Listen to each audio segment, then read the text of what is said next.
이봐 할망구 귀가 먹었어? 오늘까지 방 빼라고 했지. 누가 여기서 냄새나게 밀가루 반죽이나 쪼물딱거리고 있으래. 시장통 입구 쩌렁쩌렁한 고함이 겨울바람을 찢고 울려 퍼졌다.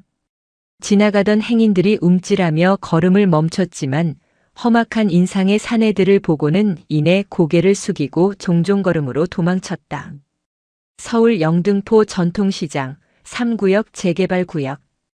이미 반쯤 폐허가 된 상가들 사이에서 유일하게 따스한 김을 내뿜던 순잔의 붕어빵 리어카 앞이었다. 아이고 김 팀장님. 제발 한 번만 봐주이소. 이 엄동설안에 당장 어디로 가라고. 우리 딸내미 시집갈 미천이라도 좀 모으고 나면 내봄 되면 나갈게. 응? 허리 굽은 노인이 파르르 떨리는 손으로 사내의 바짓단을 잡았다. 낡은 패딩 점퍼 곳곳에는 밀가루 반죽이 허옇게 묻어 있었다. 그녀는 이 구역에서 20년 넘게 붕어빵을 구워온 김순자 씨였다. 하지만 김 팀장이라 불린 사내, 마철수의 눈에는 그저 귀찮은 벌레로 보일 뿐이었다. 번들거리는 가죽 재킷에 명품 클러치백을 낀 그는 혐오스럽다는 듯 얼굴을 구기며 다리를 휘저었다. 이거 안 나? 이 할망구가 진짜 노망이 났나? 야 뭐해? 싹 다 엎어. 마철수의 고함의 뒤에 서 있던 덩치 두 놈이 낄낄거리며 앞으로 나섰다.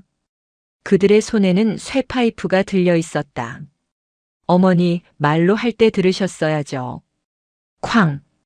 둔탁한 굉음과 함께 붕어빵 리어카가 비명을 질렀다. 정성스럽게 닦아 윤이 나던 붕어빵 틀이 바닥으로 나뒹굴었다. 안 돼! 내 기계! 이거 안 돼! 순자가 비명을 지르며 리어카로 달려들었다. 하지만 덩치 하나가 그녀를 거칠게 밀쳐냈다. 힘없는 노구는 바닥에 깔린 얼음판 위로 힘없이 미끄러졌다. 아! 엄마! 때마침 시장 골목 저편에서 찢어지는 듯한 비명이 들렸다. 장을 보고 돌아오던 순자의 딸 강지우였다. 지우의 손에 들려있던 두부와 콩나물 봉지가 바닥으로 떨어졌다. 검은 뿔테 안경에 펑퍼짐한 트레이닝복, 질끈 묶은 머리. 영락없는 고시생의 모습이었다. 그녀는 헐레벌떡 달려와 쓰러진 어머니를 부둥켜 안았다. 엄마, 엄마 괜찮아? 어디 다친 데 없어? 지우야. 붕어빵. 우리 기계가. 순자는 찢어진 손등에서 피를 흘리면서도 박살난 리어카를 보며 울먹였다. 펄펄 끓던 파탄금 솥이 엎어지며 바닥은 붉은 팥죽 범벅이 되어 있었다. 자칫하면 순자가 저 뜨거운 앙금을 뒤집었을 뻔한 아찔한 상황이었다. 지우의 눈이 파르르 떨렸다. 그녀가 고개를 돌려 마철수를 올려다보았다. 두꺼운 안경 너머의 눈동자에 당혹감과 두려움이 서려 있는 듯 했다. 당신들, 이게 무슨 짓이야? 사람을 밀치면 어떡해? 경찰에 신고할 거야. 지우의 외침에 마철수는 코웃음을 쳤다. 그는 담배를 꺼내 입에 물며 비릿하게 웃었다. 신고? 해봐. 어차피 이 구역 관할 형사님들이랑 나랑 어제도 술 한 잔 거하게 빨았거든. 그리고 아가씨, 이거 쌍방 과실이야. 할망구가 내 발목을 잡아서 내가 넘어진 거라고. 뭐라고요? 그러게 진작 방을 뺐어야지. 이 구역 다 내보냈는데 니네 엄마만 버티고 있는 거잖아. 독하게 시리. 알박기에서 돈 좀 뜯어내려고. 거지근성하곤. 마철수는 다 피우지도 않은 담배꽁초를 엎어진 파탄금 위로 툭 뱉었다. 칙. 뜨거운 팥죽 위에서 담배꽁초가 지저분하게 타들어갔다. 그것은 마치 지우의 가슴 속에서 타오르기 시작한 불꽃과 같았다. 야, 철수하자. 내일까지 안 비우면 그땐 기계가 아니라 이 가게 통째로 불질러 버린다. 마철수가 바닥에 침을 찍 뱉고는 뒤도 돌아보지 않고 걸음을 옮겼다. 덩치들은 낄낄대며 지우의 어깨를 툭툭 치고 지나갔다. 아가씨, 공부나 열심히 해. 주제 파악도 좀 하고. 우르르 몰려나가는 용역 깡패들의 뒷모습을 보며 상인들은 혀를 찼지만 누구 하나 나서지 못했다. 영등포 바닥에서 악명 높은 독사파의 하부 조직인 철거 용역들이었기 때문이다. 으흐. 지우야. 어쩌냐.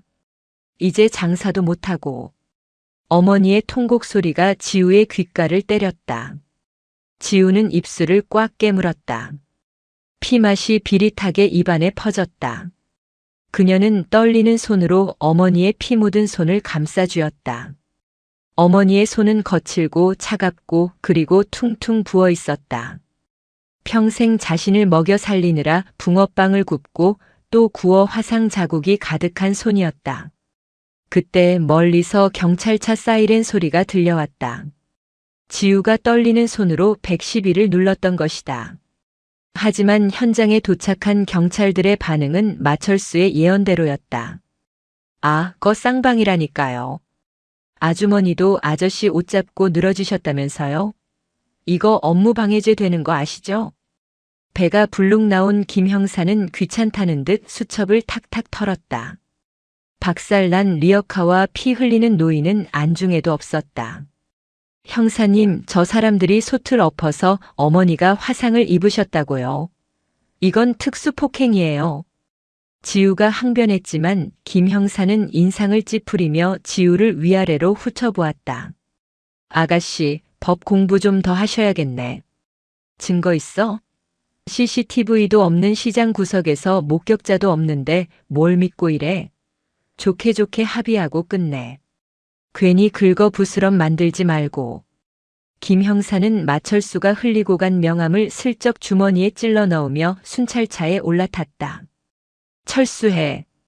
경찰차마저 사라진 시장 골목. 어둠이 짙게 깔리기 시작했다. 지우는 어머니를 부축해 근처 응급실로 향했다.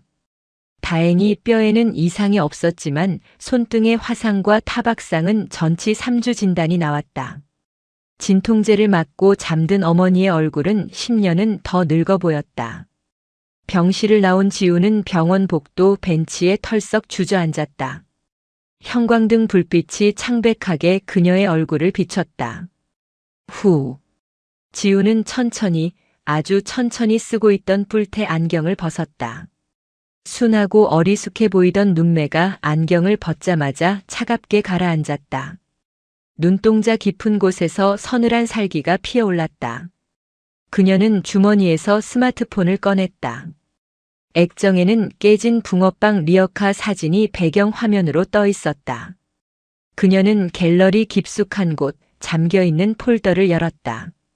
비밀번호를 입력하자 화면에 뜬 것은 5년 전의 사진이었다. 군복을 입고 검은 베레모를 쓴 여군. 그 옆에는 대통령 표창장과 함께 제707 특수임무단 대테러 작전 최우수 요원이라는 문구가 선명했다. 사진 속의 강지우는 지금의 순한 공시생이 아니었다. 대한민국 국군 역사상 가장 치명적인 인간 병기, 코드네임 발키리. 그것이 그녀의 진짜 이름이었다. 지우는 병원 밖으로 나와 밤하늘을 올려다보았다. 영등포의 네온 사인이 붉게 타오르고 있었다. 마철수. 라고 했나. 그녀의 입에서 흘러나온 목소리는 더 이상 어머니에게 어리광 피우던 딸의 것이 아니었다. 지옥 밑바닥에서 기어 올라온 사신의 목소리였다. 실수했어. 건드리지 말아야 할 걸 건드렸어. 지우는 택시를 잡지 않았다. 대신 익숙한 걸음걸이로 어둠 속을 향해 걷기 시작했다. 그녀가 향한 곳은 집이었다. 옷장 깊숙한 곳, 5년간 봉인해 두었던 낡은 국방색 더플백을 열어야 할 시간이었다. 오늘 밤 영등포 바닥의 쥐새끼들은 편안히 잠들지 못할 것이다. 영등포구 대림동 외곽, 낡은 다세대 주택 옥탑방. 지우가 현관문을 열고 들어섰을 때 마주한 것은 칠흑 같은 어둠과 섬뜩할 정도의 적막뿐이었다. 평소 같았으면 우리 딸 왔어? 밥은? 하며 구수한 된장찌개 냄새와 함께 어머니가 맞아주었을 좁은 방이었다. 하지만 지금 어머니는 병원 6인실 구석 침대에 누워 신음하고 있다.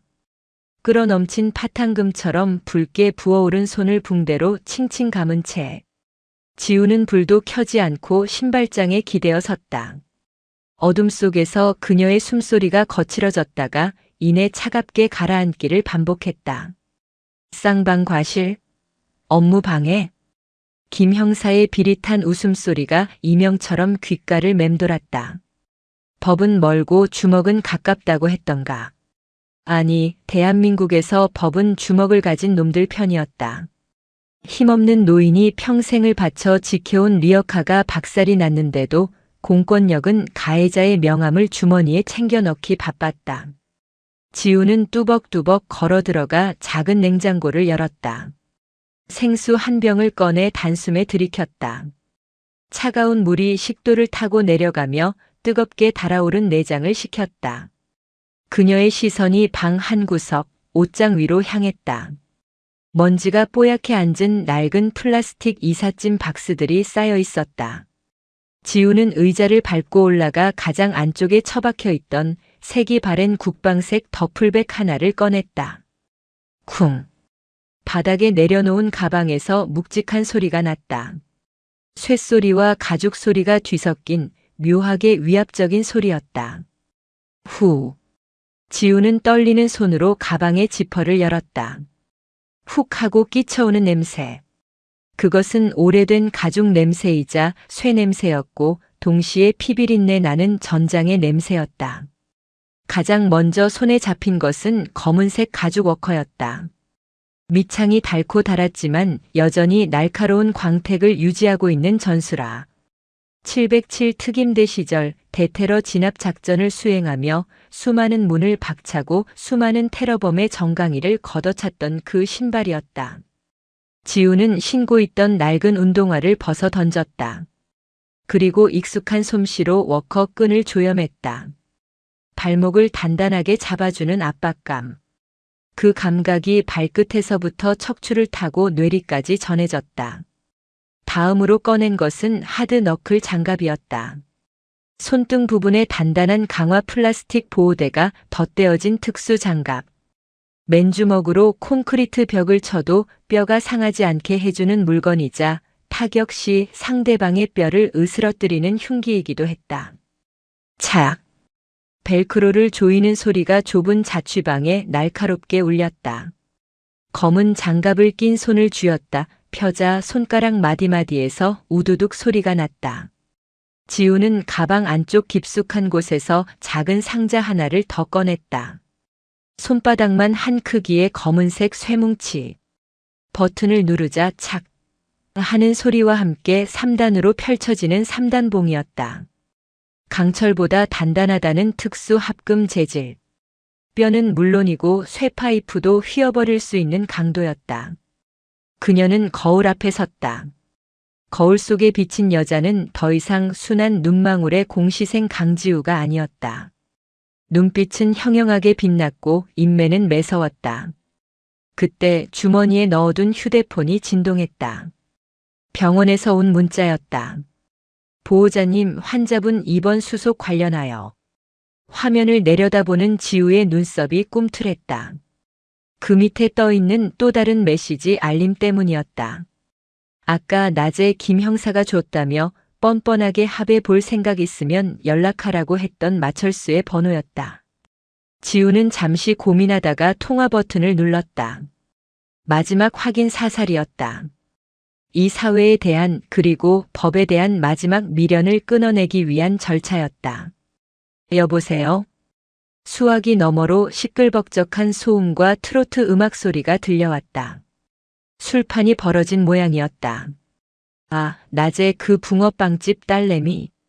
마철수의 목소리는 혀가 잔뜩 꼬여 있었다. 생각 좀 해봤어? 합의금은 우리가 넉넉하게 쳐줄게. 한 50만 원이면 되나? 그 고물 리어카 값치고는 후한 건데. 뒤에서 킬킬거리는 사내들의 웃음소리가 들렸다. 50만 원. 지우가 낮게 은조렸다. 그래, 50만 원. 그거 받고 각서 한 장 쓰면 끝이야. 어차피 경찰도 우리 편인 거 봤잖아. 괜히 힘 빼지 말고 좋은 말할 때 받아. 아니면 내일 아침에 남은 붕어빵 기계도 싹 다 고물상에 넘겨버릴 거니까. 지우는 천천히 숨을 들이마셨다. 폐부 깊숙한 곳까지 차가운 공기가 찼다. 마철수 씨. 왜 뭐 더 달라고. 아따, 이 아가씨가 얌전하게 생겨가지고 욕심이 많네. 아니. 지우의 목소리가 서늘하게 변했다. 수화기 너머의 소음조차 얼어붙게 만들 만큼 낮은 저음이었다. 돈은 필요 없어. 대신 기다려. 뭐? 뭘 기다려? 지금 갈 거니까. 가서 내 놈들이 우리 엄마한테 했던 짓. 그 3,000원어치 붕어빵 값만큼. 아니, 그 1,000배로 갚아줄 거니까. 뭐? 야, 이 미친년이 돌았나? 뚝. 지우는 전화를 끊어버렸다. 그리고 휴대폰의 전원을 끄고 침대 위에 던져두었다. 위치 추적을 피하기 위함이었다. 그녀는 책상 서랍에서 검은색 마스크와 모자를 꺼내 썼다. 얼굴의 절반을 가렸지만 뿜어져 나오는 살기까지 가릴 수는 없었다.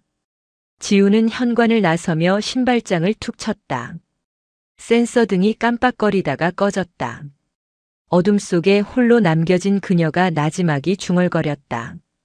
작전 개시. 타겟 영등포 독사파. 대문이 닫히는 소리가 유난히 크게 울렸다. 밤바람이 찼지만 지우는 추위를 느끼지 못했다. 그녀의 혈관 속에는 지금 뜨거운 마그마가 흐르고 있었다. 영등포 시장 뒷골목. 화려한 네온 사인이 비추지 않는 음지. 재개발이 확정되어 주민들이 떠난 텅 빈 상가 건물 2층에는 대박 유통이라는 간판이 걸려 있었다. 겉으로는 유통 사무실을 표방하지만 실상은 마철수가 이끄는 용역 깡패들의 아지트이자 불법 도박장이었다. 아, 10땡. 싹 쓸어. 아따, 팀장님 오늘 끝발 죽이네. 자욱한 담배 연기 사이로 욕설과 환호성이 오갔다. 20평 남짓한 사무실 안에는 10여 명의 건장한 사내들이 모여 화투패를 쪼고 있었다. 테이블 위에는 꼬깃꼬깃한 만원짜리 지폐들과 배달 음식 쓰레기, 그리고 빈 소주병들이 어지럽게 널려 있었다. 상석에 앉은 마철수는 붉게 달아오른 얼굴로 돈을 쓸어 담으며 낄낄댔다. 내가 말했지? 오늘 일진이 좋다고. 낮에 그 붕어빵 할망구 밟아버리고 왔더니 액땜을 했나봐. 크크크. 그 할망구 넘어질 때 표정 보셨습니까? 아주 가관이던데. 딸내미도 아주 가관이더만. 눈 동그랗게 뜨고 덤비는데 확 잡아다가 그냥. 마철수가 음담 패설을 늘어놓으려던 찰나였다. 쿵, 쿵, 쿵. 육중한 철제 현관문을 누군가 거칠게 두드렸다. 노크라기보다는 경고에 가까운 묵직한 타격음이었다. 누구야? 시발, 어떤 새끼가 문을 저렇게 두드려. 막내 똘마니 하나가 짜증 섞인 목소리로 일어나 문으로 향했다. 배달 왔냐? 벨 누르라고 했잖아. 철컥 도어락을 열고 문을 벌컥 열어젖혔다. 하지만 문 밖에는 배달통을 든 기사 대신 검은색 모자를 푹 눌러 쓴 생각보다 왜소한 체구의 사람이 서 있었다. 뭐야, 넌? 잘 못 찾아왔어. 꺼져. 똘마니가 인상을 쓰며 문을 닫으려 했다. 그 순간이었다. 콰직. 닫히던 문틈 사이로 검은 워커 발이 쑥 들어왔다. 똘마니가 흠칫 놀랄 새도 없이 문이 엄청난 힘으로 다시 젖혀졌다. 문짝에 이마를 정통으로 부딪힌 똘마니가 비명을 지르며 뒤로 나자빠졌다. 코피가 터져 얼굴이 붉게 물들었다. 사무실 안의 공기가 순식간에 얼어붙었다. 화투를 치던 사내들이 일제히 고개를 돌렸다. 마철수도 들고 있던 술잔을 멈췄다. 열린 문으로 검은 그림자가 천천히 걸어 들어왔다. 검은 모자, 검은 마스크, 검은 점퍼, 그리고 검은 장갑. 그녀는 바닥에 쓰러진 똘마니를 타넘고 사무실 한가운데로 걸어왔다. 뭐야, 저 새끼는? 야, 너 뭐 하는 놈이야? 덩치 두 명이 자리를 박차고 일어나 험악하게 다가왔다. 키가 180은 좋게 넘어 보이는 거구들이었다. 그들에 비하면 침입자는 한없이 작아 보였다. 하지만 침입자 강지우는 멈추지 않았다. 그녀는 고개를 살짝 들어 모자챙 아래로 드러난 서늘한 눈빛으로 마철수를 응시했다. 마철수. 낮지만 또렷한 목소리. 마철수는 그 목소리를 기억했다.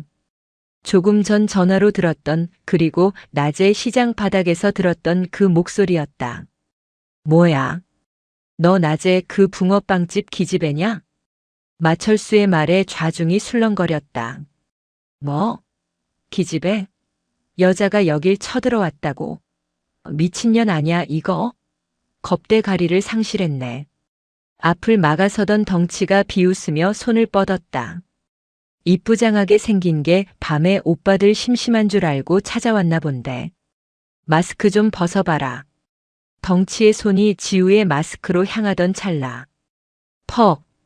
둔탁한 파열음이 사무실을 울렸다. 아무도 보지 못했다. 지우의 주먹이 언제 움직였는지. 덩치의 고개가 기괴하게 뒤로 젖혀졌다. 턱뼈가 부서지는 소리가 섬뜩하게 났다. 커헉. 거구의 사내가 비명도 지르지 못하고 흰자위를 뒤집으며 무릎을 꿇었다. 지우는 쓰러지는 놈의 멱살을 잡아채 그대로 뒤에 있던 테이블 위로 던져버렸다. 와장창. 술병과 안주 접시가 박살나며 파편이 사방으로 튀었다. 뭐야? 남은 놈들이 자리를 박차고 일어났다. 분위기는 순식간에 공포로 바뀌었다. 고작 여자 한 명이라고 방심했던 놈들의 눈에 경악이 서렸다. 방금 그 펀치는 일반적인 여자의, 아니, 일반적인 남자의 힘이 아니었다. 전원 처리해. 마철수가 다급하게 소리쳤다. 놈들이 강목과 야구 방망이를 집어들고 달려들었다. 사방에서 무기가 날아들었다. 하지만 지우에게 그것은 슬로우 모션처럼 보였다. 707 특임대 시절 그녀는 좁은 선실 안에서 무장 테러범 5명을 30초 만에 제압하는 훈련을 수만 번 반복했다. 술과 담배에 찌든 동네 깡패들의 동작 따위는 하품이 나올 지경이었다. 휘잉 마이너스 퍽. 날아오는 강목을 고개를 살짝 숙여 피함과 동시에 품속에서 꺼낸 3단봉으로 상대의 무릎 관절을 정확하게 타격했다. 으악. 뼈가 으스러지는 고통에 놈이 주저앉자 지우는 회전하며 3단봉의 끝으로 명치를 찔러 넣었다. 숨이 턱 막힌 놈이 거품을 물고 쓰러졌다. 지우의 움직임은 춤을 추는 듯 유려했고 기계처럼 정확했다. 불필요한 동작은 단 하나도 없었다. 한 번 휘두를 때마다 뼈가 부러지는 소리가 났고 한 번 발을 뻗을 때마다 놈들이 낙엽처럼 날아갔다. 우당탕탕. 사무실은 순식간에 아수라장이 되었다. 10명이 넘는 장정들이 바닥을 뒹굴며 신음하고 있었다. 멀쩡하게 서 있는 건 오직 지우 한 사람뿐이었다. 그녀의 검은 장갑에는 놈들의 피가 튀어번들거렸다. 그녀는 3단봉을 착하고 접어 허리춤에 꽂고 천천히 마철수에게 다가갔다. 마철수는 소파 구석으로 물러나며 덜덜 떨고 있었다. 손에 든 회칼을 쥐고 있었지만 찌를 엄두조차 내지 못했다. 눈앞의 여자는 인간이 아니었다. 귀신 아니 악마였다. 오지 마. 오지 말라고. 찌른다. 마철수가 악을 쓰며 칼을 허공에 휘저었다. 지우는 눈 하나 깜짝하지 않고 다가갔다. 그리고 마철수가 칼을 찌르는 순간 전광석화처럼 그의 손목을 낚아챘다. 뚝. 아악. 손목이 반대 방향으로 꺾이자 칼이 바닥으로 떨어졌다. 지우는 마철수의 멱살을 잡아 들어 올려 아까 그들이 도박판을 벌이던 테이블 위로 내동댕이 쳤다. 크흑. 마철수가 고통에 몸부림치며 기어 도망가려 했지만 지우의 워커 발이 그의 가슴을 짓눌렀다. 숨을 쉴 수 없는 압박감. 지우는 주변을 둘러보았다. 바닥에 뒹구는 집기들 사이로 아까 그들이 야식으로 시켜 먹다 남은 뜨거운 짬뽕 국물 그릇이 보였다. 그리고 그 옆에 놓인 쇠젓가락. 지우는 천천히 허리를 숙여 쇠젓가락을 집어들었다. 그녀의 눈이 마스크 위로 반달처럼 휘어졌다. 웃고 있었다. 하지만 그 웃음은 마철수의 오줌을 지리게 만들 만큼 공포스러웠다. 아까 그랬지? 엄마 기계 부순 거 실수였다고. 4. 살려주세요. 내가 잘못했어. 돈 줄게. 돈 다 가져가. 마철수가 비굴하게 빌었다. 돈은 필요 없다고 했잖아. 지우는 쇠젓가락을 마철수의 눈앞에 들이댔다. 우리 엄마 손 이렇게 만들었지? 그녀는 젓가락으로 마철수의 오른손을 테이블 위에 고정시켰다. 마철수가 기겁하며 손을 빼려 했지만 지우의 악력은 바위처럼 단단했다. 똑같이 당해봐야지. 그래야 공평하잖아. 안 돼. 안 돼. 지우는 망설임 없이 쇠젓가락을 높이 쳐들었다가 그대로 마철수의 손등 위로 내리꽂으려 했다. 잠깐. 마철수가 급하게 외쳤다. 네. 내가 시킨 게 아니야. 위에서 시킨 거라고. 지우의 손이 멈췄다. 젓가락 끝이 마철수의 손등 피부에 닿을 듯 말 듯 멈춰섰다. 위에서? 그래. 장 회장님. 아니, 태성건설에서 시킨 거야. 시장 싹 다 밀어버리라고. 난 그냥 하청받은 것뿐이라고. 태성건설. 지우의 머릿속에 정보가 입력되었다. 단순한 동네 양아치들의 행패가 아니었다. 기업형 조폭 그리고 그 뒤에 숨은 자본의 냄새가 났다. 지우는 천천히 젓가락을 걷었다. 마철수가 안도의 한숨을 내쉬려는 찰나. 쾅! 지우가 젓가락 대신 주먹으로 마철수의 명치를 가격했다. 컥! 마철수가 눈이 뒤집히며 기절했다. 지우는 기절한 마철수의 주머니를 뒤져 지갑과 휴대폰을 꺼냈다. 그리고 바닥에 굴러다니는 매직펜을 집어들었다. 그녀는 사무실 흰 벽면에 붉은색 매직으로 큼지막하게 글씨를 써내려갔다. 쓰러진 깡패들이 신음하며 그 모습을 지켜보았다. 경고 1차. 붕어빵 리어카 원상복구해놔. 기한은 24시간. 지우는 매직을 바닥에 던지고 쓰러진 놈들 사이를 유유히 빠져나갔다. 피냄새와 땀냄새가 진동하는 아수라장을 뒤로하고 그녀는 다시 어둠 속으로 사라졌다. 계단을 내려오며 지우는 마철수의 휴대폰 패턴을 풀었다. 사장님이라고 저장된 번호. 통화 기록이 가득했다. 지우는 그 번호를 자신의 머릿속에 각인시켰다. 태성건설 장 회장. 사냥감은 늘어났다. 그리고 사냥은 이제 막 시작되었을 뿐이었다. 밤 공기가 상쾌했다. 5년 만에 느끼는 살아있다는 감각이었다. 깨질 듯한 두통과 함께 마철수가 눈을 떴다. 시야가 흐릿했다. 코끝을 찌르는 비릿한 피냄새와 시큼한 토사물 냄새. 그는 욱신거리는 허리를 부여잡고 간신히 상체를 일으켰다. 팀장님 일어나셨습니까? 옆에서 들리는 신음소리에 고개를 돌리니 막내 똘마니가 퉁퉁 부은 얼굴로 물수건을 건네고 있었다. 사무실 꼴은 그야말로 폭격 맞은 전쟁터였다. 박살난 집기들, 바닥에 낭자한 핏자국, 그리고 벽면에 붉은 매직으로 선명하게 적힌 글씨. 경고 1차. 붕어빵 리어카 원상복구해놔. 기한은 24시간. 마철수의 몸이 사시나무 떨듯 떨려왔다. 치욕이었다. 영등포 바닥에서 잔뼈가 굵은 독사파 행동대장 마철수가 고작 붕어빵 굽는 계집의 하나에게 이 꼴이 되다니. 하지만 치욕보다 더 큰 감정은 공포였다. 그 여자의 눈빛. 쇠젓가락을 눈알 바로 앞에서 멈추던 그 정교한 손놀림. 그건 동네 싸움꾼의 솜씨가 아니었다. 팀장님 어떡합니까? 경찰에 신고할까요? 미친 새끼야. 우리가 깡패인데 경찰에 신고를 해? 쪽팔려서 혀 깨물고 죽으란 소리냐? 마철수가 똘마니의 뒤통수를 갈겼지만 힘이 들어가지 않아 오히려 자신이 휘청거렸다. 그는 떨리는 손으로 담배를 찾아 입에 물었다. 라이터를 켜는 손이 말을 듣지 않아 몇 번이나 헛손질을 했다. 후. 어떻게든 수습해야 했다.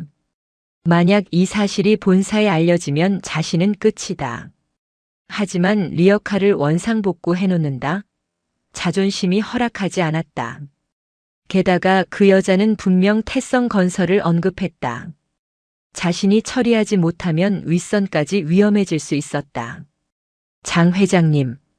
회장님께 보고드려야 해. 마철수는 피 묻은 옷을 대충 털어내고 비틀거리며 일어섰다. 여의도 국회의 사당이 내려다 보이는 강변의 고급 일식집 긴자. 은은한 조명 아래 비단잉어가 헤엄치는 실내 연못옆 룸에서는 대한민국 재계 서열 50위권 태성건설의 장태성 회장이 식사를 하고 있었다. 희끗희끗한 백발을 올백으로 넘긴 그는 60이라는 나이가 믿기지 않을 만큼 날카로운 눈매와 탄탄한 풍채를 지니고 있었다. 그의 앞에는 정갈한 참치회가 놓여 있었지만 젓가락은 움직이지 않았다. 그러니까 자네 말은. 장 회장이 찻잔을 내려놓으며 나직하게 입을 열었다. 시장통 노점상 딸내미 하나가 사무실로 쳐들어와서 자네 부하 12명을 반병신으로 만들어 놓고 갔다. 이거군. 마철수는 다담이 방 바닥에 머리를 박은 채 벌벌 떨고 있었다. 붕대를 칭칭 감은 그의 모습은 처량하기 그지없었다. 회장님, 그게 그냥 계집애가 아닙니다. 제가 볼 땐 분명 전문적인 훈련을 받은 놈입니다. 놈들이, 아니 그 여자가 눈도 깜짝 안 하고 사람 뼈를 꺾는데. 북파 공작원이나 뭐 그런. 시끄러워. 장 회장의 한마디에 마철수가 입을 다물었다. 장 회장은 옆에 서 있던 비서실장에게 눈짓했다. 비서실장이 태블릿 PC를 내밀었다. 강지호. 27세. 최종 학력 고졸. 현재 3년째 구급 공무원 준비 중. 특이사항 없음. 홀어머니 김순자와 단둘이 거주 중. 비서실장이 건조한 목소리로 신상 명세를 읊었다. 들었나? 고졸 백수 공시생이라는데? 자네는 공시생한테 그 꼴이 된 건가? 아닙니다. 회장님, 제발 믿어주십시오. 진짜 귀신 같은 년이었습니다. 그리고 그년이 태성건설을 알고 있었습니다. 회장님 이름까지 들먹이면서 협박했다니까요. 장 회장의 미간이 좁혀졌다. 천안 용역 깡패놈이 털리는 건 상관없었다. 하지만 자신의 이름 그리고 태성건설이 입방아에 오르는 건 다른 문제였다. 이번 영등포 재개발 사업은 정계 진출을 노리는 그에게 자금줄이 되어줄 중요한 프로젝트였다. 잡음이 생겨서는 안 됐다. 민 실장. 장 회장이 어둠 속에 서 있는 사내를 불렀다. 방 구석 병풍처럼 서 있던 그림자가 움직였다. 말끔한 정장을 입었지만 목덜미 위로 기어 올라온 흉터가 인상적인 사내. 태성건설의 해결사 민기훈 실장이었다. 그는 과거 해외 용병 부대 출신으로 장 회장의 더러운 뒤처리를 도맡아 온 사냥개였다. 예, 회장님. 애들 시켜서 조용히 처리해. 시끄럽지 않게. 쥐도 새도 모르게 묻어버려. 알겠습니다. 그런데 민 실장이 태블릿 PC를 받아들고는 고개를 갸웃거렸다. 왜 그러지? 이 여자 기록이 좀 이상합니다. 민 실장이 화면을 장 회장 쪽으로 돌려 보여주었다. 표면적인 신상 정보 뒤에 숨겨진 깊숙한 데이터베이스. 민 실장이 어둠의 루트를 통해 접속한 해킹 프로그램 화면에는 붉은색 경고창이 떠 있었다. ACCESS DENIED 1급 보안 등급 타프 시크럿 국가정보원 및 국방부 특별인가 필요. 보시다시피 20세 이후부터 25세까지 약 5년간의 행적이 완전히 지워져 있습니다. 일반적인 공시생이라면 이런 보안 등급이 걸려 있을 리가 없습니다. 장 회장의 눈빛이 흥미롭다는 듯 번뜩였다. 호. 5년 공백이라. 백이 있는 건가? 스폰서라도 있나 보군. 그들은 오판했다. 강지우가 보호를 받는 존재라고 생각한 것이다. 그녀 자체가 국가 전략 자산급 무력이라는 사실은 상상조차 하지 못했다. 뒷배가 누구든 상관없어. 영등포 바닥은 내 구역이야. 오늘 밤 안에 끝내. 어머니란 작자는 병원에 있다지. 딸내미 처리하고 애미는 겁 좀 줘서 쫓아내. 알겠습니다. 청소팀 투입하겠습니다. 민 실장이 짧게 목례하고 룸을 나섰다. 마철수는 안도의 한숨을 내쉬었다.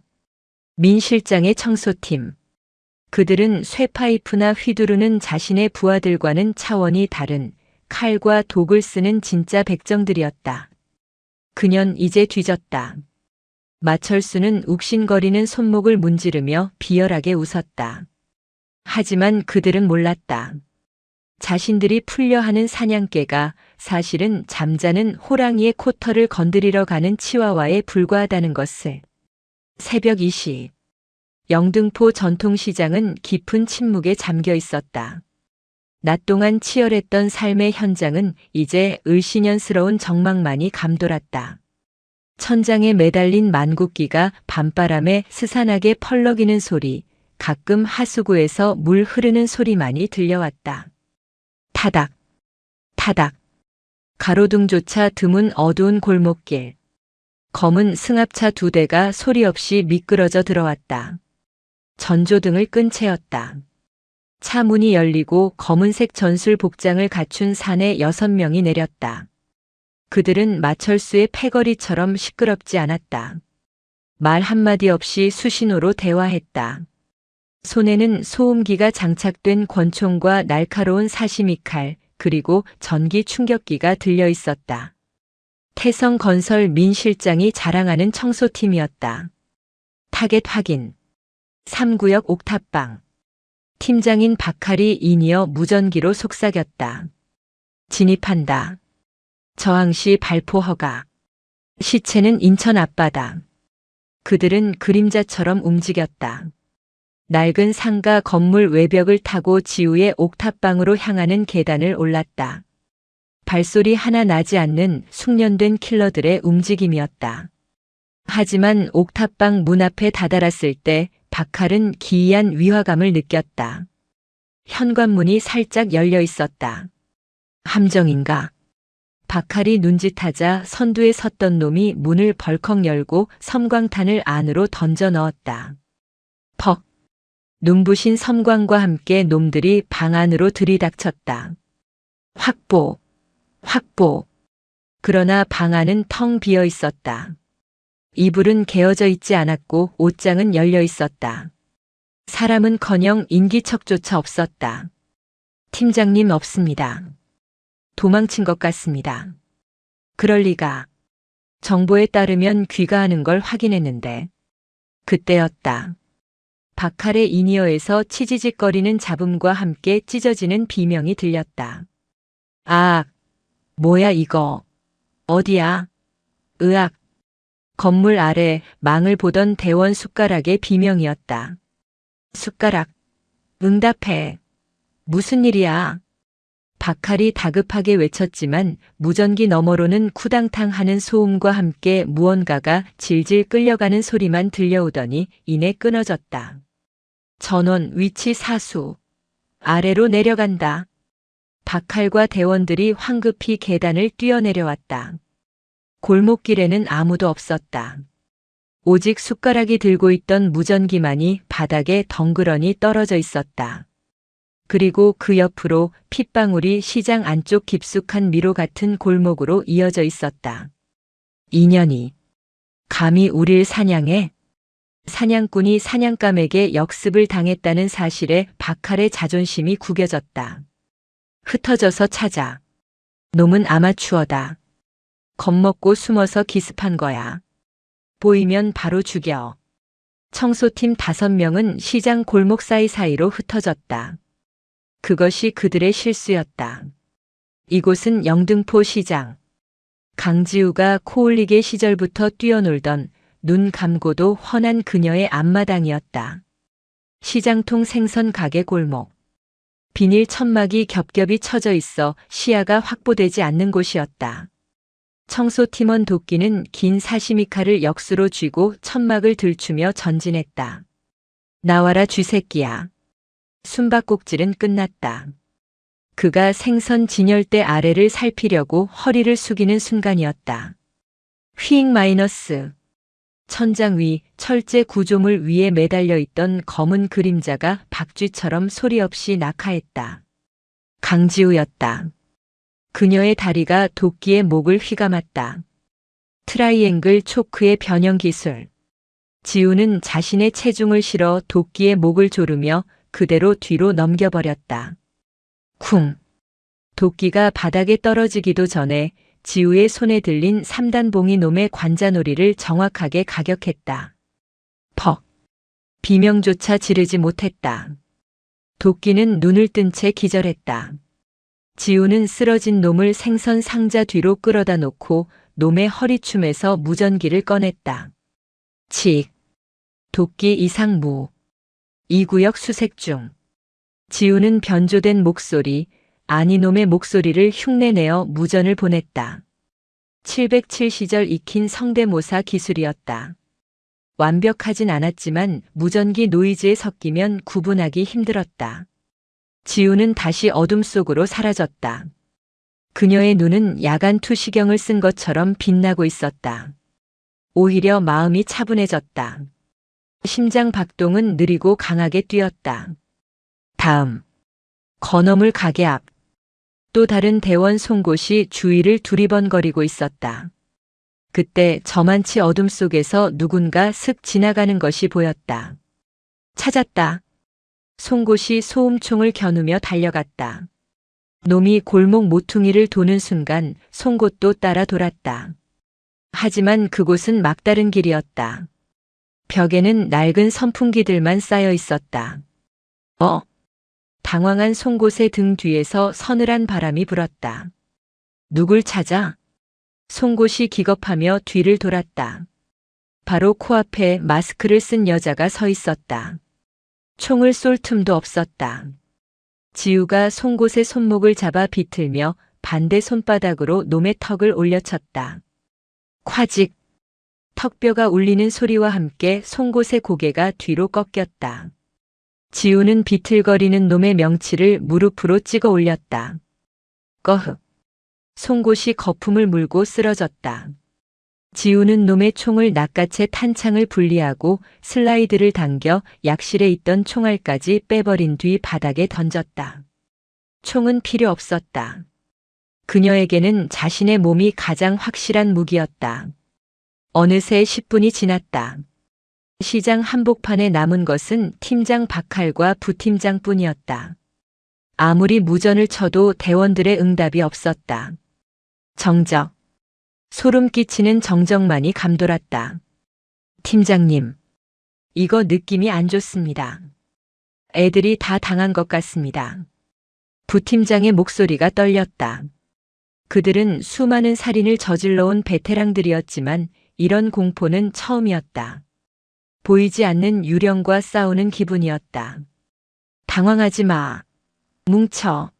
등 맞대. 박칼이 소리쳤다. 두 사람은 서로 등을 맞대고 총구를 사방으로 겨눴다. 그때였다. 팟. 파박. 시장 골목의 가로등이 하나둘씩 깨지며 꺼지기 시작했다.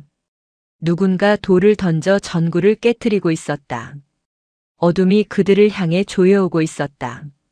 나와. 나오라고. 총 쏠 거야. 다 죽여버릴 거야. 박칼이 허공을 향해 소리쳤다. 공포에 질린 외침이었다. 마지막 가로등마저 깨지고 완벽한 암흑이 찾아왔다.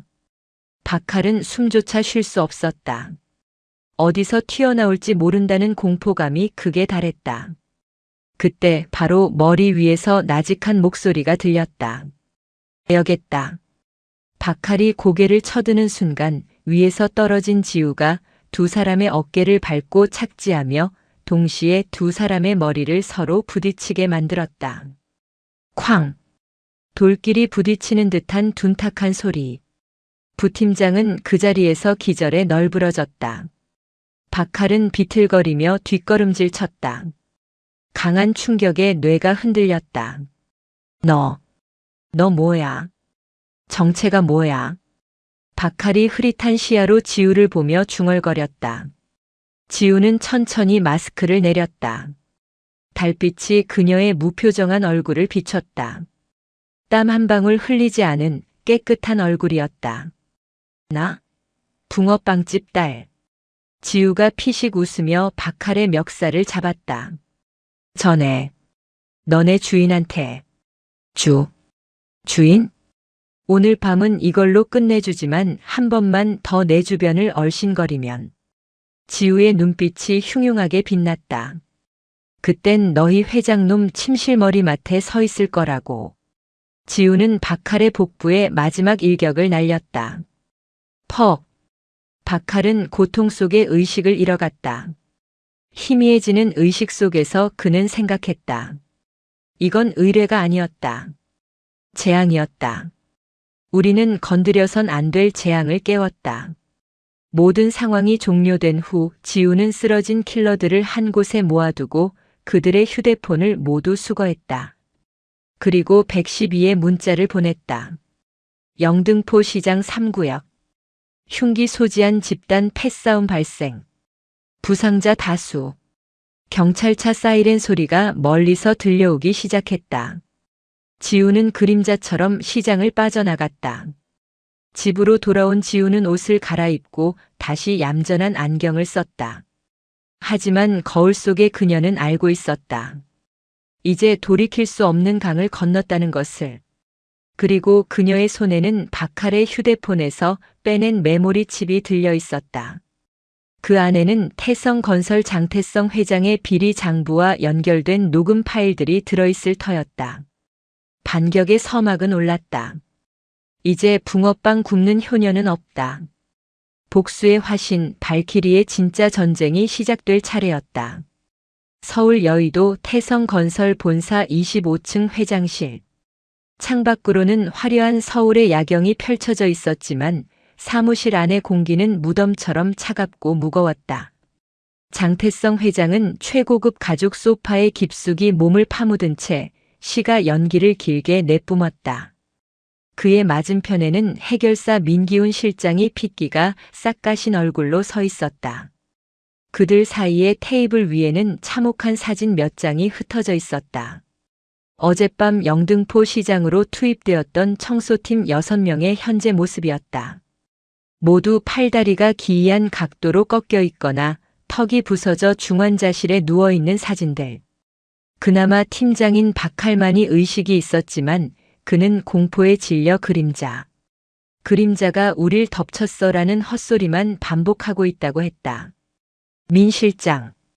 장 회장이 재떨이에 시가를 거칠게 비벼 껐다. 이게 자네가 자랑하던 특급 용병들의 솜씨인가? 고작 붕어빵 굽는 계집애 하나한테 6명이 반병신이 돼서 돌아와? 죄송합니다. 회장님. 하지만 이건 일반적인 상황이 아닙니다. 민 실장의 목소리가 미세하게 떨렸다.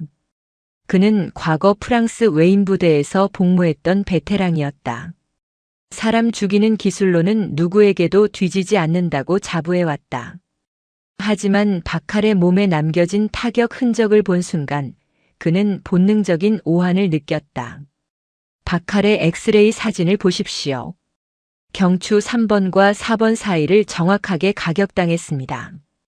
힘으로 부러뜨린 게 아닙니다. 아주 짧은 순간 근육의 이완점을 찾아 신경을 마비시킨 겁니다. 그리고 민 실장은 침을 꿀꺽 삼켰다. 이 기술은 교본에 없는 기술입니다. 실전, 그것도 사람을 가장 효율적으로 무력화시켜야 하는 대테러 특수부대의 살상 무술입니다. 특수부대? 그 계집애가? 그래서 제가 밤새 놈들의 보안 서버를 우회해서 그 여자의 삭제된 5년 기록을 다시 파봤습니다. 국방부 메인 서버는 뚫을 수 없었지만 과거 파병 기록이 남아있는 연합군 데이터베이스 찌꺼기를 찾아냈습니다. 민 실장은 태블릿 PC를 켜서 장 회장 앞에 내밀었다. 암호가 해제되면서 흐릿한 흑백 사진 한 장과 영문으로 된 문서가 떠올랐다. 사진 속에는 모래바람이 부는 중동의 어느 사막, 복면을 쓰고 저격총을 든 여군의 모습이 찍혀 있었다. 눈빛만으로도 사람을 베어버릴 듯한 살기. 붕어빵을 굽던 순한 얼굴과는 전혀 다른 인물이었다. 코드 네임 VALK와 ERI, 발키리 소속 대한민국 육군 특수전사령부 제707 특수임무단 작전 기록. 아덴만 여명 작전 지원, 아프간 인질 구출 작전, 대테러 진압 42회 성공 특이사항 단독 침투 및 요인 암살 스페셜리스트. 국가 지정 1급 위험 인물. 장 회장은 문서를 읽어내려가며 미간을 찌푸렸다. 발키리? 전설입니다. 특수부대원들 사이에서는 귀신으로 불리던 여자입니다. 5년 전 테러 조직 기지에 혼자 잠입해서 인질 12명을 구출하고 적 30명을 사살한 뒤 유유히 걸어 나왔다는 그 민 실장의 얼굴이 창백해졌다. 우리가 건드려선 안 될 걸 건드렸습니다. 이건 그냥 싸움 잘하는 여자가 아닙니다. 걸어다니는 살인 병기입니다. 장 회장은 헛웃음을 흘렸다. 거참. 소설을 써라. 그래봤자 퇴역한 군발이 아닌가. 지금은 그냥 밀가루 반죽이나 만지는 년이고 이미 엎질러진 물이야. 내 사전에 후퇴는 없어. 회장님, 이 여자는 킬러들을 보냈다고 겁먹을 상대가 아닙니다. 오히려 우리를 적으로 규정하고 사냥을 시작할 겁니다. 그래서 내가 돈을 얼마나 처발랐는데 고작 계집애 하나 때문에 쫄아서 도망치라고. 야, 민 실장. 경찰서장한테 전화해. 그 여자 당장 수배 때리라고 해. 살인 미수든 폭행이든 뭐든 엮어서 잡아넣으라고. 장 회장의 고집에 민 실장은 입술을 깨물었다. 회장은 칼이 무서운 줄 모르는 장사꾼일 뿐이었다. 진짜 칼잡이들은 본능적으로 안다. 지금 당장 납작 엎드려 빌지 않으면 목이 달아나는 건 시간 문제라는 것을. 그 시각 지우는 집이 아닌 다른 곳에 있었다. 서울 영등포구 낡은 공구 상가 지하. 간판도 없는 허름한 철문을 열고 들어가자 기름 냄새와 오래된 책 냄새가 섞인 묘한 공간이 나타났다. 이곳은 지우가 현역 시절부터 알고 지내던 정보 브로커 두더지의 아지트였다. 지우는 구석에 있는 낡은 무전기 앞에 앉았다. 먼지가 쌓인 아날로그 무전기였다. 요즘 세상에 누가 쓰나 싶겠지만 도청을 피하기에는 이만한 것이 없었다. 칙, 치지직. 지우는 주파수를 맞췄다. 일반인들은 절대 알 수 없는 707부대 전역자들만이 공유하는 비상 주파수 대역이었다. 그녀는 송신 버튼을 눌렀다. 여기는 발키리. 여기는 발키리. 침묵. 몇 초간의 정적만이 흘렀다. 코드 레드. 상황 발생. 사냥감은 독사. 아니, 더 큰 놈들이다. 도움이 필요하다. 다시 침묵이 흘렀다. 5년 만의 호출이었다. 과연 누가 듣고 있을까? 아니, 자신을 기억이나 할까? 붕어빵이나 굽던 내가 감히 전우들을 부를 자격이 있을까? 그때였다. 지직거리는 잡음 사이로 굵직한 목소리가 들려왔다. 칙. 발키리? 너 살아있었냐? 지우의 입가에 옅은 미소가 번졌다. 망치? 아이고, 우리 대장님 목소리 맞네. 죽은 줄 알고 제사 지낼 뻔했잖아. 어디야? 누굴 부수면 돼? 망치. 본명 오대산. 707시절 지우의 팀에서 폭파와 돌입을 담당하던 거구의 사내. 문이 잠겨 있으면 열쇠를 찾는 게 아니라 벽을 뚫어버리는 무식하고 든든한 동료였다. 현재는 강원도에서 벌목꾼으로 일하며 근육을 키우고 있다는 소식만 들었었다. 이어서 또 다른 목소리가 튀어나왔다. 칙. 대장? 진짜 대장이야? 나 지금 카드값 메꾸느라 알바 뛰고 있는데 입금은 확실한 거지. 고스트. 본명 이수혁. 저격과 정찰의 천재.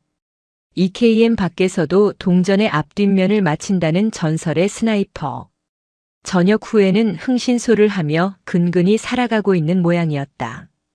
일당은 붕어빵으로 준다. 슈크림으로. 지우의 농담에 무전기 너머에서 낄낄거리는 웃음소리가 터져나왔다. 미치겠네. 붕어빵 먹자고 총을 들라니. 역시 대장답다. 좌표 찍어. 내 소총 기름칠 좀 해야겠네. 마지막으로 차분하고 냉철한 목소리가 들렸다. 발키리. 상황 설명해. 누구야? 섀도우. 본명 박정우. 팀의 부팀장이자 전술작전관. 지우가 가장 신뢰하던 두뇌였다. 현재는 국정원 산하 블랙 요원으로 활동 중이라는 소문이 있었다. 태성건설 장태성. 그리고 그 비호 세력들. 우리 엄마 가게를 박살냈어. 그리고 날 죽이려고 킬러들을 보냈고. 잠시 정적이 흘렀다. 그리고 섀도우의 목소리가 한층 더 낮게 깔렸다. 감히 어머니를 건드려? 그 새끼들 명줄이 긴가 보네. 오늘 밤 12시. 영등포 시장 제3구역 우리 가게 앞. 집결한다. 라저라저. 망치 출발한다. 고스트 카피. 지금 짐 싼다. 섀도우 합류한다. 툭. 통신이 끊겼다. 지우는 무전기를 내려놓고 의자 등받이에 몸을 기댔다. 가슴 깊은 곳에서 뜨거운 것이 올라왔다. 5년이라는 시간이 지났지만 그들은 묻지도 따지지도 않고 달려와 주었다. 전우라는 이름의 끈은 쇠사슬보다 단단했다. 지우는 다시 가방을 챙겼다. 이제 혼자가 아니었다. 대한민국 최강의 인간 병기들이 영등포로 모여들고 있었다. 태성건설 장태성 회장. 그는 오늘 밤 자신이 지옥문을 열었다는 사실을 뼈저리게 깨닫게 될 것이다. 그날 밤 11시 50분. 영등포 시장 입구. 스산한 바람이 부는 텅 빈 거리에 대형 트럭 한 대와 검은색 세단, 그리고 낡은 오토바이 한 대가 도착했다. 트럭 문이 열리고 190cm가 넘는 거구의 사내가 내렸다. 손에는 자신의 몸통만 한 대형 해머 한마가 들려 있었다. 망치였다. 아따, 서울 공기 탁하네. 대장, 얼굴 잊어버리겠다. 오토바이에서 내린 날렵한 체구의 남자가 헬멧을 벗었다. 장난기 가득한 눈매의 고스트. 그의 등에는 낚시 가방으로 위장한 저격 소총 가방이 매어 있었다. 붕어빵은? 파치야 슈크림이야? 마지막으로 세단에서 단정한 정장 차림의 남자가 내렸다. 날카로운 안경을 쓴 지적 이미지의 섀도우. 잡담은 나중에. 상황 파악부터 하자. 그리고 어둠 속에서 지우가 걸어 나왔다. 더 이상 트레이닝복 차림이 아니었다. 예전 작전 수행 때 입던 검은색 전술 바지와 전투화, 그리고 방검 조끼를 착용한 모습. 5년 전 전장을 누비던 발키리가 돌아와 있었다. 다들 와줬구나. 지우의 목소리가 살짝 떨렸다. 망치가 껄껄 웃으며 지우의 어깨를 툭 쳤다. 대장 어머니면 우리 어머니지. 어떤 놈이 우리 엄마 붕어빵 판을 엎었어?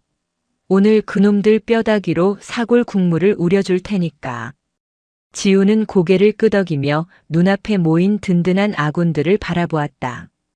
그리고 굳게 닫혀있는 박살난 자신의 붕어빵 가게 리어카를 가리켰다. 목표는 둘. 하나는 우리 가게 원상복구. 지우의 눈빛이 차갑게 빛났다. 그리고 또 하나는 태성건설 본사 타워. 그 꼭대기에 있는 놈을 끌어내려 여기 내 붕어빵 기계 앞에 무릎 꿇리는 거다. 작전명은? 쇄도우가 물었다. 지우는 짧고 명확하게 대답했다. 작전명 붕어빵. 크크크. 역대급 촌스러운 이름이네. 마음에 들어. 고스트가 탄창을 끼우며 웃었다. 4명의 그림자가 달빛 아래 길게 늘어졌다. 영등포의 밤하늘 위로 전설적인 특수임무단 팀의 부활을 알리는 천둥 소리가 멀리서 들려왔다. 사냥은 끝났다. 이제부터는 전쟁이었다. 회장님, 그건 너무 위험합니다.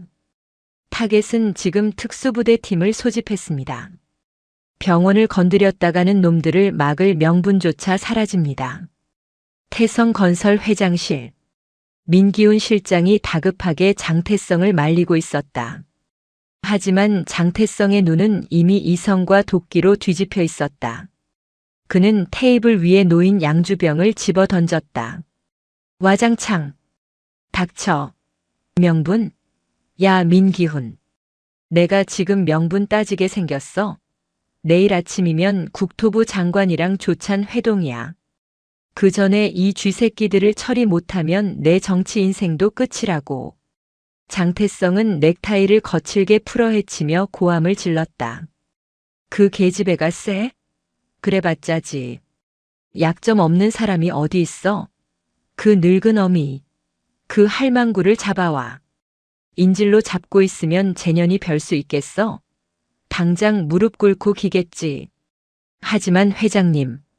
시키면 시키는 대로 해.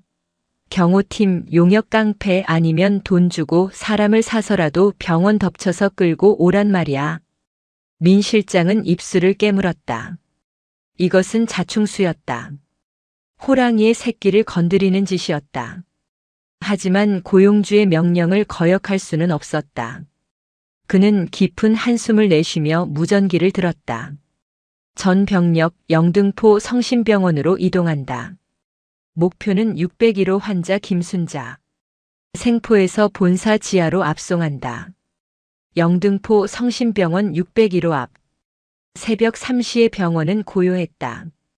간호사 데스크의 불빛만이 희미하게 복도를 비추고 있었다.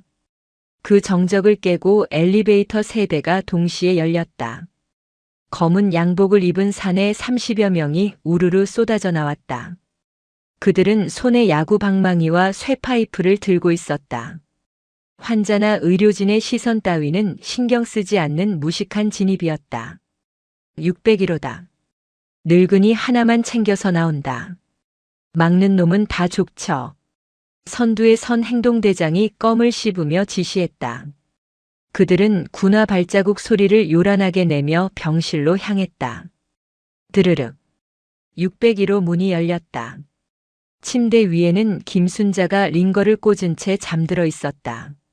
할머니, 자리를 좀 옮겨야겠어. 대장이 비릿하게 웃으며 순자의 팔을 거칠게 잡아 끌려는 순간이었다. 철컥. 차가운 금속성이 대장의 관자놀이에 닿았다. 병실 커튼 뒤 어둠 속에서 누군가가 걸어 나왔다. 날카로운 안경, 단정한 정장 차림의 남자. 지우의 동료 쇄도우 박정우였다. 면회 시간 끝났는데. 예의가 없네. 쇄도우의 손에는 소음기가 장착된 권총이 들려 있었다. 뭐야 너. 대장이 당황하며 물러서려 했지만 쇄도우는 망설임 없이 방아쇠를 당겼다. 푸슈. 실탄이 아니었다. 특수 제작된 마취탄이었다. 대장이 눈을 까뒤집으며 그 자리에서 쓰러졌다. 뒤따라 들어오려던 놈들이 당황하여 멈칫했다. 이 새끼가. 놈들이 고함을 지르며 달려들려던 찰나 이번에는 창문이 깨지며 밖에서 무언가가 날아들어왔다. 쨍그랑. 연막탄이었다. 순식간에 병실과 복도가 뿌연 연기로 가득 찼다. 콜록. 안 보여. 혼란에 빠진 놈들의 귀에 둔탁한 타격음이 연이어 들려왔다. 연기 속에서 거대한 그림자가 움직였다. 망치 오대산이었다. 그는 병실 문을 뜯어내 방패처럼 들고 복도에 있는 놈들을 불도저처럼 밀어버렸다. 어머니 주무시는데 조용히 좀 합시다. 쾅! 망치가 휘두른 문짝에 3명이 동시에 날아가 벽에 처박혔다. 저격 지원 개시. 맞은편 건물 옥상. 고스트 이수혁이 껌을 씹으며 스코프를 들여다봤다. 그의 손가락이 움직일 때마다 복도 창가에 서 있던 깡패들의 무릎이 정확하게 꺾였다. 비살상용 고무탄이었지만 뼈를 부러뜨리기엔 충분한 위력이었다. 으악! 내 다리.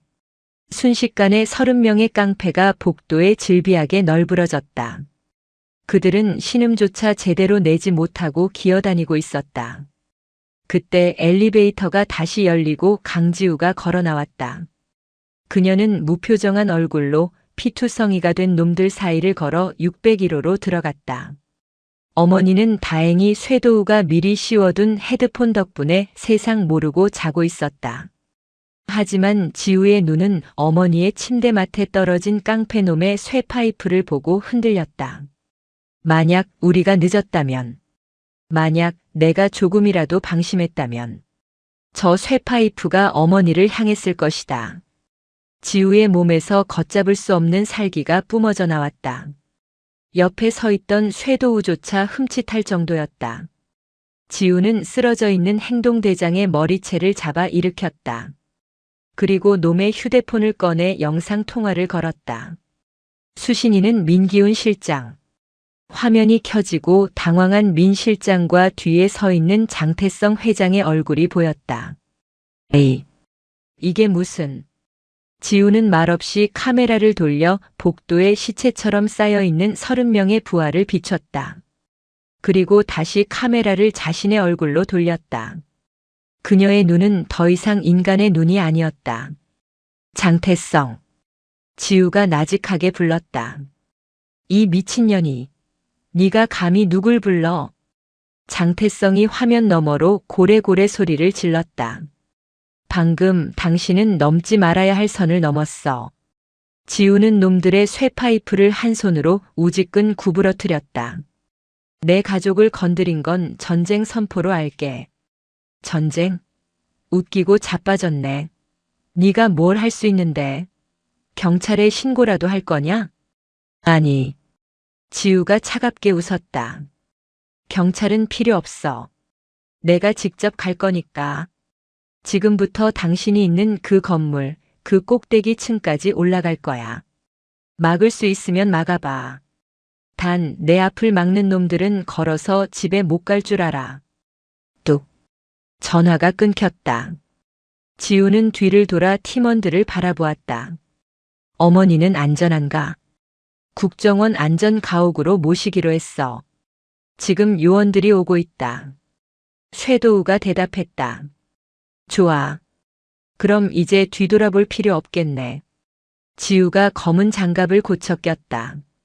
그녀의 시선이 여의도 태성건설 타워가 있는 방향으로 향했다. 가자. 건물주 바꾸러. 서울 여의도 한복판. 지상 50층 높이의 위용을 자랑하는 태성타워.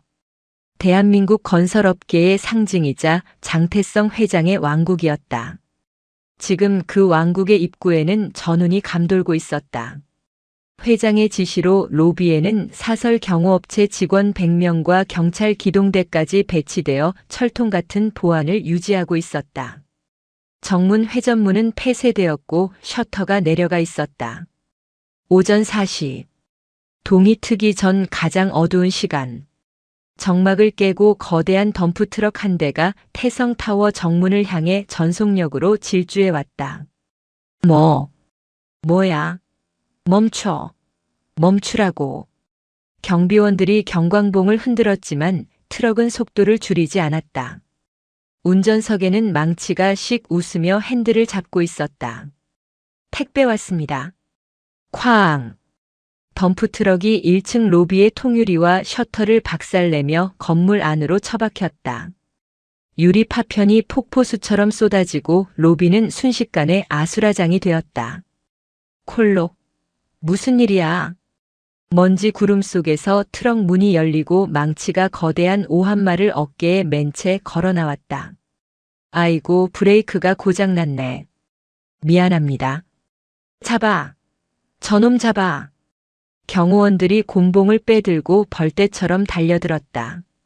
하지만 그때 로비의 조명이 모조리 꺼졌다.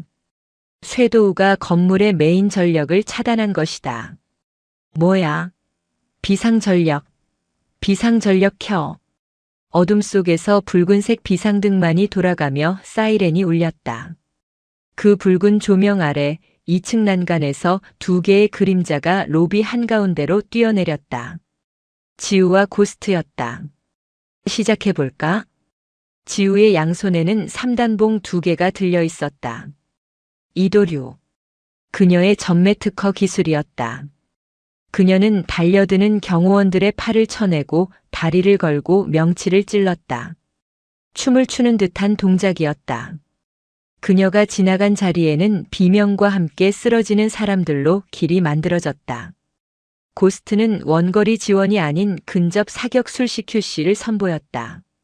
소총의 개머리판으로 턱을 부수고 달려드는 놈의 허벅지에 공포탄을 쏴서 충격을 주었다. 비켜. 길 막으면 다친다. 망치는 말 그대로 인간 전차였다. 그가 오한마를 한 번 휘두를 때마다 놈들의 방패가 종이장처럼 구겨졌다. 그들은 1층을 초토화시키고 엘리베이터 홀에 도달했다. 엘리베이터는 차단됐어. 비상계단으로 가야 해. 쇄도우가 태블릿을 조작하며 말했다. 그때 로비에 대형 스크린이 켜지며 민기훈 실장의 얼굴이 나타났다. 대단하군. 여기까지 들어올 줄은 몰랐는데. 민 실장은 여유로운 척했지만 눈빛은 흔들리고 있었다. 하지만 여기까지다. 30층부터는 내 직속 부대다. 올라올 수 있으면 올라와 봐. 말이 많네. 지우는 3단봉을 털며 계단 실문을 발로 찼다. 뛰자. 50층까지 논스톱으로 간다. 30층. 이곳부터는 분위기가 달랐다. 양복 입은 깡패들이 아닌 방검복과 헬멧, 그리고 전기 충격기와 사냥용 나이프로 무장한 용병들이 대기하고 있었다. 민 실장이 자랑하는 정예 부대였다. 망치 길 뚫어. 오케이. 망치가 앞장서서 계단참을 지키는 놈들을 밀어버렸다. 좁은 계단은 오히려 망치에게 유리했다. 놈들이 도망갈 곳이 없었기 때문이다. 고스트 뒤를 봐줘. 쇄도우는 보안 시스템 계속 교란하고. 지우는 난간을 타고 놈들의 머리 위로 날아다녔다. 그녀는 적의 방어선 한가운데로 뛰어들었다. 퍽. 콰직. 지우의 3단봉이 놈들의 헬멧 바이저를 깨뜨리고 급소를 타격했다. 용병 하나가 칼을 휘두르며 덤벼들었다. 지우는 상체를 뒤로 젖혀 칼날을 피하고 놈의 손목을 잡아 비틀며 자신의 어깨로 놈의 턱을 들이받았다. 너희가 군인 흉내를 낸다고 진짜 군인이 되는 건 아니야. 지우는 싸늘하게 내뱉으며 쓰러진 놈을 밟고 다음 층으로 향했다. 30층, 40층, 45층. 그들은 파죽지세로 올라갔다. 체력적으로 한계가 올 법도 했지만 지우의 눈빛은 더욱더 형형하게 타올랐다. 어머니의 붕대 감은 손. 그 이미지가 그녀를 움직이는 연료였다. 마침내 도착한 50층. 회장실이 있는 최상층이었다. 거대한 양문형 문 앞에는 단 한 사람만이 서 있었다. 민기훈 실장이었다. 그는 재킷을 벗어 던지고 양손에 묵직한 군용 단검 KUKRI를 들고 있었다. 그의 주변에는 이미 쓰러진 부하들이 가득했다. 그는 자신이 데리고 있던 부하들이 뚫리자 직접 나선 것이다. 발키리. 소문은 익히 들었다. 민 실장이 칼을 고쳐 잡으며 으르렁거렸다. 하지만 내 전성기는 5년 전이지. 감각이 무뎌졌을 텐데. 지우는 팀원들에게 손짓했다. 먼저 들어가. 장태성 못 도망가게 막아. 이놈은 내가 맡을게. 조심해 대장. 저놈 냄새가 나. 킬러 냄새. 고스트가 경고하며 망치와 함께 회장실 뒷문으로 우회했다. 복도에는 지우와 민 실장 둘만이 남았다. 무뎌졌다고. 지우는 3단봉을 집어넣었다. 그리고 허벅지에 차고 있던 5년 동안 한 번도 쓰지 않았던 자신의 전술 단검을 꺼내 들었다. 확인해봐. 내 칼날이 무뎌졌는지 내 목이 무뎌졌는지. 팍! 두 사람이 동시에 바닥을 박차고 격돌했다. 금속끼리 부딪히는 불꽃이 튀었다. 민 실장의 칼놀림은 빠르고 묵직했다. 그는 지우의 급소를 노리고 끊임없이 찔러 들어왔다. 하지만 지우는 물러서지 않았다. 그녀는 민 실장의 칼을 쳐내는 것이 아니라 칼날의 궤적을 읽고 몸을 미세하게 비틀어 피했다. 뭐야? 민 실장은 당황했다. 자신의 공격이 허공을 가를 때마다 지우의 칼날이 자신의 옷깃을, 피부를 얇게 베고 지나갔다. 치명상을 입히지 않고 얇게 베어내는 고문 같은 검술. 이게 발키리인가? 공포가 엄습했다. 실력 차이가 너무 컸다. 그녀는 그를 가지고 놀고 있었다. 끝내자. 지우가 민 실장의 칼을 쳐내고 순식간에 그의 품으로 파고들었다. 그녀의 손바닥이 민 실장의 턱을 강타하고 동시에 다리로 그의 중심을 무너뜨렸다. 쾅! 민 실장이 바닥에 처박혔다. 지우의 칼끝이 그의 목 울대 바로 앞에서 멈췄다. 죽여라. 민 실장이 눈을 감았다. 아니. 지우는 칼을 걷었다. 넌 법대로 처벌받아. 평생 감옥에서 썩으면서 내가 건드린 붕어빵집 딸을 기억해. 지우는 쓰러진 민 실장을 뒤로 하고 회장실 문을 발로 걷어찼다. 쾅! 거대한 마호가니 문이 열렸다. 아내는 헬기를 타고 도망치려다 망치에게 붙잡혀 멱살이 잡힌 장태성 회장이 버둥거리고 있었다. 이거 안 나. 내가 누군지 알아. 지우가 천천히 걸어 들어갔다. 그녀의 얼굴에는 피와 땀이 묻어 있었지만 그 어느 때보다 후련한 표정이었다. 알지. 장태성. 지우는 장태성의 코앞까지 다가갔다. 우리 엄마 붕어빵 기계 물어줄 사람. 장태성의 얼굴이 공포로 일그러졌다. 창밖으로는 경찰 특공대의 헬기가 떠오르고 있었다. 하지만 장태성을 구하러 온 것이 아니었다. 태성건설의 비리 증거를 입수한 검찰과 경찰이 그를 체포하러 온 것이었다. 왕국은 무너졌다. 붕어빵 하나 때문에. 태성타워 옥상에서의 체포극이 있고 48시간 뒤.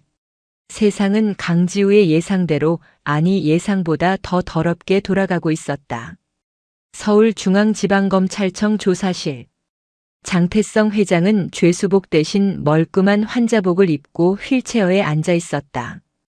그의 앞에는 최고급 설렁탕 특대 그릇이 비워져 있었다. 국물이 좀 짜네.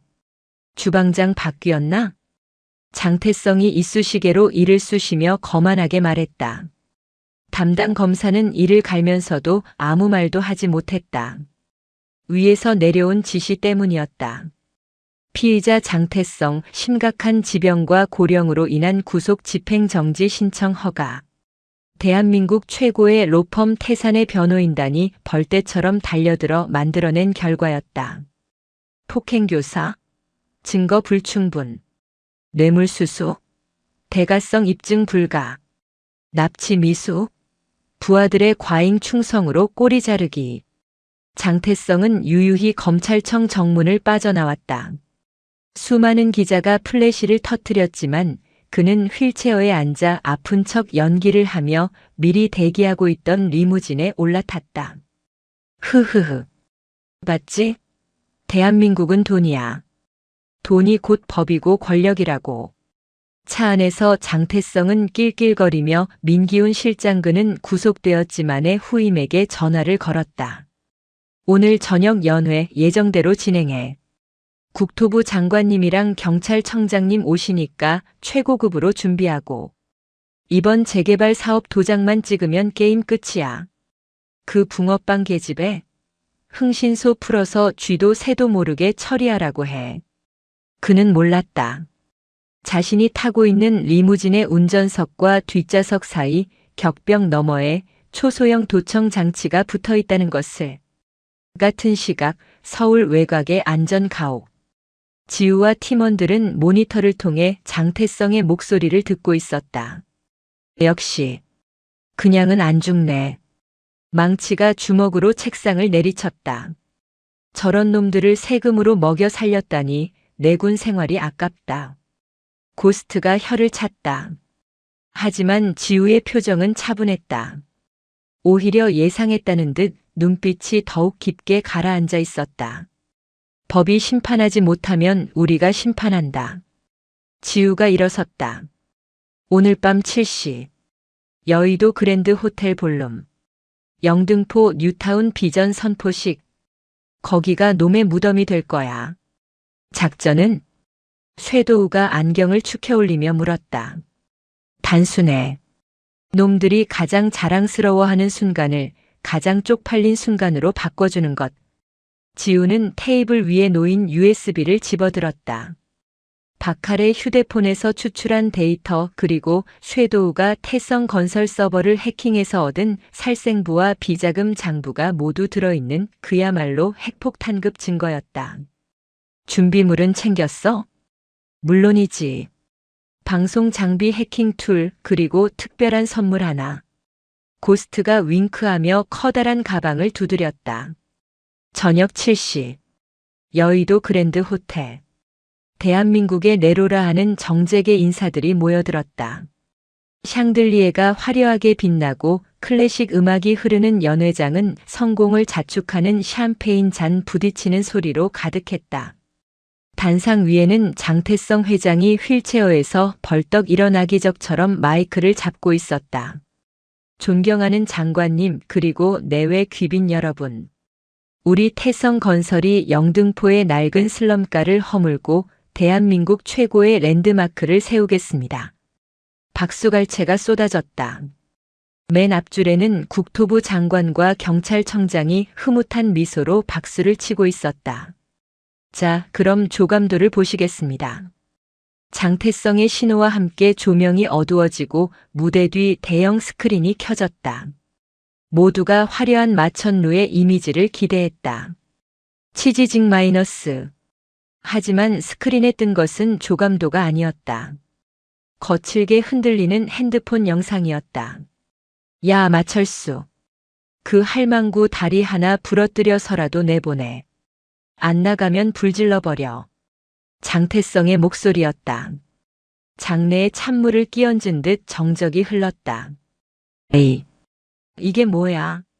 꺼. 당장 꺼. 장태성이 당황해서 소리쳤다. 하지만 영상은 계속되었다. 국토부 장관 그 돼지 같은 놈, 뇌물 50억이면 입 다물 거야. 경찰청장? 그 새끼는 룸살롱 접대 몇 번이면 끝나. 이번에는 실명이 거론된 장관과 청장의 얼굴이 흑빛으로 변했다. 연 회장은 순식간에 아수라장이 되었다. 저거 조작이야. 딥페이크야. 장태성이 발악했다. 그때 연 회장 입구에 거대한 문이 쾅 하고 열렸다. 스포트라이트가 문 쪽을 비췄다. 그곳에는 턱시도나 드레스가 아닌 검은색 전술복을 입은 4명의 그림자가 서 있었다. 강지우 그리고 그녀의 팀이었다. 조작? 지우가 마이크를 들고 천천히 걸어 들어왔다. 그녀의 목소리가 스피커를 타고 연 회장을 울렸다. 여기 증인이 있는데? 지우의 뒤로 휠체어 하나가 들어왔다. 휠체어에 타고 있는 것은 온몸에 깁스를 한 마철수와 민기훈 실장이었다.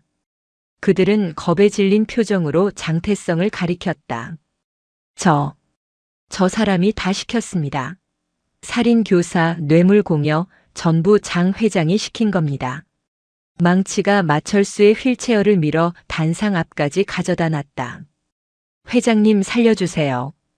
이 사람들이 다 불지 않으면 저를 콘크리트에 공구리 친다고 해서. 마철수가 울면서 빌었다. 에이, 에이. 경호원, 뭐해? 저놈들 당장 끌어내. 장태성이 소리쳤지만 경호원들은 움직이지 못했다. 이미 고스트가 2층 난간에서 그들의 동선을 제압하고 있었고 무엇보다 이 상황이 전국의 방송사와 유튜브로 생중계되고 있었기 때문이다. 생방송 중입니다, 회장님. 웃으세요. 쇄도우가 자신의 태블릿을 들어보였다. 화면에는 실시간 접속자 수가 수백만 명을 넘어서고 있었다. 댓글창은 장태성과 비리 정치인들을 향한 욕설로 도배되고 있었다. 지우는 단상 위로 올라갔다. 장태성은 뒷걸음질 치다가 제 발에 걸려 넘어졌다. 너 원하는 게 뭐야? 돈 줄게. 100억? 1000억? 장태성이 지우의 바짓단을 잡고 애원했다. 지우는 싸늘한 눈으로 그를 내려다보았다. 돈은 필요 없다고 했을 텐데. 지우는 품에서 무언가를 꺼냈다. 그것은 하얀 봉투였다. 이건 우리 엄마 진단서. 그리고 가게 수리비 청구서. 지우는 봉투를 장태성의 얼굴에 던졌다. 그리고 이건 덤이야. 지우가 손짓하자 연회장 밖에서 사이렌 소리가 요란하게 울렸다. 이번에는 부패한 경찰이 아니었다. 쇄도우가 미리 손을 써둔 서울지검 특수부 검사들과 감사원 직원들이었다. 장태성 씨, 그리고 여기 계신 공직자 여러분. 긴급 체포합니다. 검사들이 들이닥쳐 장태성과 장관, 청장에게 수갑을 채웠다. 번쩍이는 카메라 플래시 세례 속에서 장태성은 고개를 들지 못했다. 대한민국을 쥐락펴락하던 권력자가 붕어빵집 딸에 의해 가장 비참하게 추락하는 순간이었다. 지우는 그 모습을 끝까지 지켜보지 않았다. 그녀는 뒤돌아서서 팀원들에게 걸어갔다. 가자. 끝났어? 망치가 물었다. 이제 붕어빵 구우러 가야지. 지우의 얼굴에 처음으로 편안한 미소가 번졌다. 그녀의 뒤로 부패한 권력의 탑이 무너져 내리고 있었다. 몇 달 뒤, 겨울이 지나고 따스한 봄바람이 불어오는 3월. 영등포 전통시장은 활기로 가득 찼다. 재개발 계획은 전면 백지화되었다. 대신 상인들을 위한 현대화 사업이 확정되어 시장은 옛 정취를 유지하면서도 깔끔한 모습으로 탈바꿈했다. 그 중심에 유난히 손님이 길게 늘어선 가게가 하나 있었다. 새로 맞춘 반짝이는 스테인리스 리어카.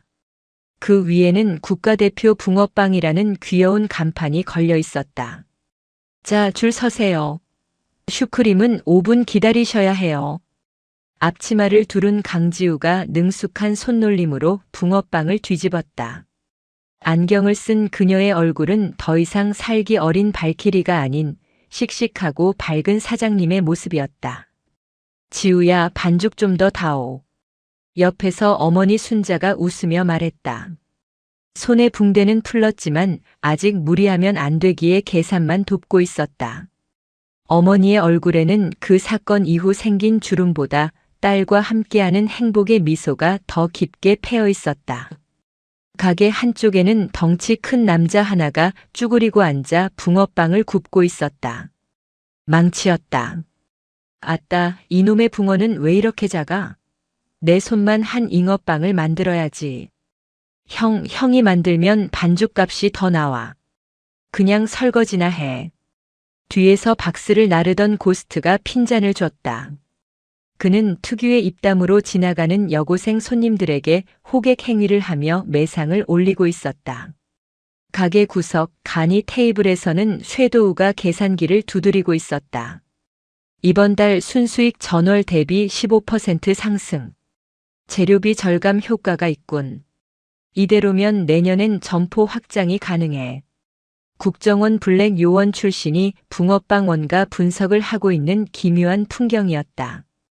그때 TV 뉴스에서 속보가 흘러나왔다. 전 태성건설 회장 장태성, 징역 25년 확정.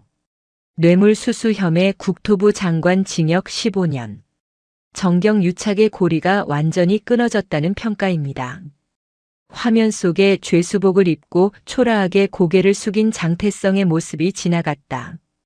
지우는 잠시 손을 멈추고 화면을 바라보았다. 속이 다 시원하다, 그치? 어느새 다가온 어머니가 지우의 손을 잡았다. 어머니는 알고 있었다. 딸이 그날 밤 무슨 일을 했는지, 과거에 어떤 사람이었는지. 하지만 묻지 않았다. 딸이 돌아왔다는 것, 그리고 자신을 지켜줬다는 것만으로 충분했다. 응. 이제 진짜 끝났어. 지우는 어머니의 손을 꼭 맞잡았다. 거칠지만 세상에서 가장 따뜻한 손이었다. 그때 검은 양복을 입은 사내들이 가게 앞으로 다가왔다. 순간 망치와 고스트, 쇄도우의 눈빛이 날카롭게 변했다. 시장 분위기가 긴장감으로 얼어붙었다. 하지만 그들은 90도로 허리를 숙여 인사했다. 누님, 안녕하십니까? 붕어빵 10만 원어치 사러 왔습니다. 새로 들어온 영등포 상인의 청년 북과거 건달이었으나 지우에게 참교육당하고 개과천선한 이들이었다. 그들은 지우를 큰형님보다 더 무서워하며 깍듯이 모시고 있었다. 시끄러워. 줄 서. 그리고 10만 원어치는 미리 예약하라고 했지? 지우가 국자를 휘두르며 호통쳤다. 사내들은 예, 죄송합니다. 하며 쭈뼛쭈뼛 맨 뒤로 가서 줄을 섰다. 그 모습을 보며 손님들이 와하 웃음을 터뜨렸다. 사장님, 여기 팥 3개, 슈크림 2개요. 꼬마 손님이 1,000원짜리를 내밀었다. 지우는 갓 구운 따끈따끈한 붕어빵을 봉투에 담아 건넸다. 자, 여기 있다. 뜨거우니까 호호 불어서 먹어. 고맙습니다. 아이의 해맑은 웃음. 지우는 그 미소를 보며 생각했다. 테러리스트를 잡고 악당을 처단하는 것도 의미 있는 일이었다. 하지만 이렇게 누군가의 손에 따뜻한 붕어빵을 쥐어주는 일, 사랑하는 사람들과 평범한 일상을 지키는 일이야말로 자신이 그토록 원했던 진짜 평화가 아닐까. 야, 발키리. 아니, 사장님. 반죽 다 떨어졌어. 망치의 외침에 지우가 현실로 돌아왔다. 알았어, 금방 해. 그리고 나 발키리 아니라고. 지우가 웃으며 반죽통을 들고 달려갔다. 봄 햇살이 그녀의 등 위로 쏟아져 내렸다. 어깨에 짐처럼 짊어지고 있던 인간 병기라는 무게는 사라지고 이제는 향긋하고 달콤한 붕어빵 냄새만이 그녀를 감싸고 있었다. 시장은 오늘도 평화로웠다. 그리고 그 평화의 중심에는 건드리면 아주 무서워지지만 평소에는 세상에서 가장 다정한 효년 강지우가 있었다.